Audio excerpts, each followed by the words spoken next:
वैश्या और भगवान की कहानी। श्री वारमुखी जी एक वैश्या भक्त थी। एक दिन उनके सामने एक छायादार जगह देखकर संतों की एक विशाल मंडली ठहरी थी। सभी ने यहाँ वहाँ अपने ठाकुर के साथ आसन लगा लिए। इतने में ही वह वैश्या आभूषणों से लदी हुई बाहर द्वार पर आई।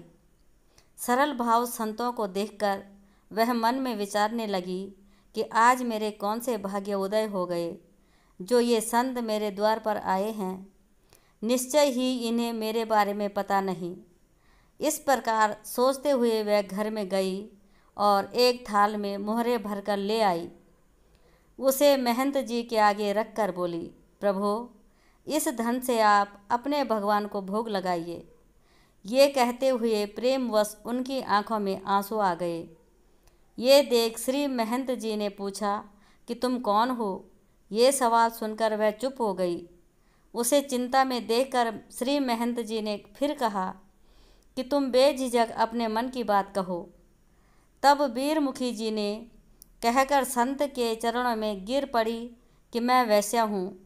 फिर कुछ संभल कर प्रार्थना की कि प्रभु, धन से मेरा भंडार भरा हुआ है, आप कृपा कर इसे स्वीकार कीजिए।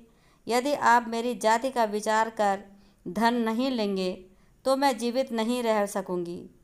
तब श्री महंत जी ने कहा, इस धन को भगवान की सेवा में लगाने का बस यही उपाय है कि इस धन के द्वारा श्री रंगनाथ जी का मुकुट बनवाकर उन्हें अर्पण कर दो। इसमें जाति बुद्धि दूर हो जाएगी। श्री रंगनाथ जी उसे स्वीकार करेंगे। तब वैसा बोली, भगवान, जिसके धन को ब्राह्मण छूते तक नहीं, उसके द्वारा अर्पित मुकुट को श्री रंगनाथ जी कैसे स्वीकार करेंगे। तब महंत जी ने कहा, हम तुम्हें विश्वास दिलाते हैं कि वे अवश्य ही तुम्हारी सेवा स्वीकार करेंगे। इस कार्य के लिए हम तब तक यहीं रहेंगे। तुम मुकुट बनवाओ। इसके बाद वैश्या ने अपने धन से भगवान का सुंदर मुकुट बनवाया। इसके बाद वह उस मुकुट को थाल में सजाकर चली। संतों की आज्ञा पाकर वह वैश्या श्री रंगनाथ जी के मंदिर में तो चली गई, पर अपने को अपवित्र जानकर उसके मन में संकोच रहा।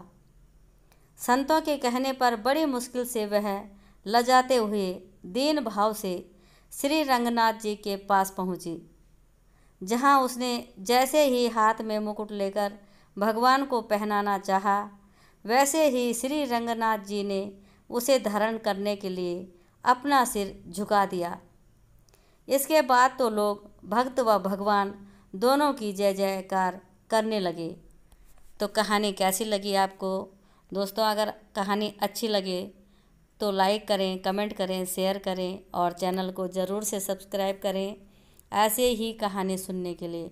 जय श्री कृष्णा। धन्यवाद।